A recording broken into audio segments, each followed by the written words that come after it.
by merge price protection scheme. The aim of this experiment is to interpret the faults by merge price protection scheme. The other name for this merge price protection scheme is differential protection. So here in this experiment we are going to predict the faults of a transformer, and you can have a look of the apparatus required and the procedure one by one step. And the main heart of this experiment is the circuit diagram. In this circuit diagram there are two parts. One is the kit and one is the unit part. So you have a biased differential relay test kit. You have two ammeters with a timer, two variacs, and the other one is relay with all the points being connected with a single phase 230 volts 50 Hz AC supply. Now have a look of all this S1, S2. S1, S2 is connected to different points with the different variacs. We will have a look of all these connections in the equipment. Let us see the circuit. There are two parts. The top part is static based differential relay unit and the bottom part is percentage differential relay test kit. So in this percentage differential relay test kits, I have two ammeters, ammeter 1, ammeter 2, and I have two variac, variac 1, variac 2. You can see all this component with the timer. Now a timer is given here. Now let us see the connections of your percentage differential relay test kit with the static biased differential relay unit. See the connection of S1. S1 is connected to 23. You can see this S1. It is connected to 23 of the static biased differential relay unit of the variac 1. Now S1 of variac 2, S1 of variac 2 is connected to 25. You can see this S1 of variac 2 is connected to 25. Now see the S2 of the two variacs. S2 of the two variacs. This S2 of variac 1, S2 of variac 2 are shorted and then given to a common wire which is common terminal 27. Now see 24, 26, 28. You can see 24, 26, 28. These three are shorted. Now let us see the 1 and 3. 1 and 3 of the static bias differential relay unit is connected to normally opened. And 13, 14, you can see 13, 14 is connected to the auxiliary source for relay unit of 230 volts. This 13, 14. And you can see here NC is shorted. So these are the connections of your protection of transformer by merge price protection scheme. Now let us see the conduction part. Switch on the supply to this. You can see the supply on. You can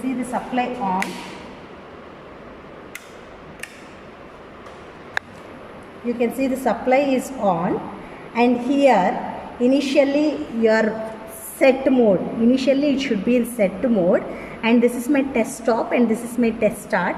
So first I am starting this one, test start. Your two CBs will be on. So initially take same current in the two ammeters, ammeter 1, ammeter 2. Try to make equal by varying these two variacs. Try to make it equal, almost equal. You can see here 0.111, 0.111. So what is the difference of these two currents? The difference of these two currents is 0. So there is no fault. Now we have to create a fault in this system. So how to create a fault in this system? I have to stop it. And I have to come to test mode. And then again start it. And I have to create a fault by varying any variac 1 or 2. I will try to vary my variac 2. Vary the variac 2 till it is tripped. See, I am varying my variac 2. Ammeter 2 is varying. And at one point you can observe a red color glow in the trip circuit. So it is tripped. At this point note down the two values. Now if I want to recursively do back again iterations, I have to reset my value. I have to bring it back to 0. I have to bring it back to 0, bring it to test mode, reset, and then start again, and bring it to test mode and do these iterations. If I want to do the second iteration, I have to follow the same steps. You have to put it in the set mode, start again, test start, and vary the two ammeters such that there is no difference of current. Try to vary the two variacs and make it almost equal. You can't make exactly equal. Try to make it almost equal such that the difference of the current is almost negligible.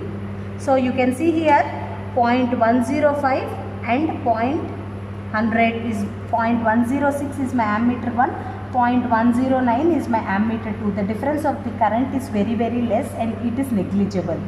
Now I want to test this one. So before testing this, I have to stop this.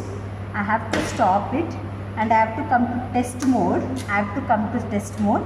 And then start again and vary one variac at which point a trip will be observed. Vary the variac 2. I am varying my variac 2 and observe the trip. At the trip point, note down the readings. I have observed 0.108 and 0.264 is my readings before when trip occurs. Immediately it will go off. So you have to observe your trip as well as this reading simultaneously and note down the values. This experiment, this step should be performed for 3 or 4 times and the reading should be taken and tabulated. Now let us see the tabular column. I have primary side, I have secondary side. I have varied my secondary side I2 and kept my primary side current constant. I have taken first iterations 0.133, 0.362. The difference of this current is I1 minus I2 is my differential current and the effective bias current is I1 plus I2 by 2. So second also I have done the same procedure. I have showed in the conduction 2 steps 0.184, 0.443. Take I2 minus I1 or I1 minus I2. It is a magnitude modulus. So 0.259 I got. Effective bias current is I1 plus I2 by 2. Now similarly take other steps 0.206, 0.447, 0.244, 0.502, 0.306, 0.59. Like this you have to do many iterations, calculate the differential current and the effective bias current. This is the tabular column which we have to plot. Now let us see the model graph. In the model graph, you have to choose your x-axis as effective bias current and your y-axis as the differential current. Effective bias current is I1 plus I2 by 2. Differential current is I1 minus I2 by 2. Take both the axes and plot the curve. You will be getting a straight line with slight deviation. This deviation occurs due to the saturation of the core of the transformer. Due to the saturation of the core of the transformer, your curve is not a straight increasing line. It is slightly deeped. If the saturation is good and the core is of a good transformer material, then the depth in this curve will be very less. So in this experiment, we have created the fault and we have interpreted the fault of the transformer by using this merge price protection scheme, where two ammeters are used and the difference of their currents is taken as a fault. Without any difference of the current, there is no fault. Thus the fault by merge price protection transformer scheme is predicted and performed on a transformer.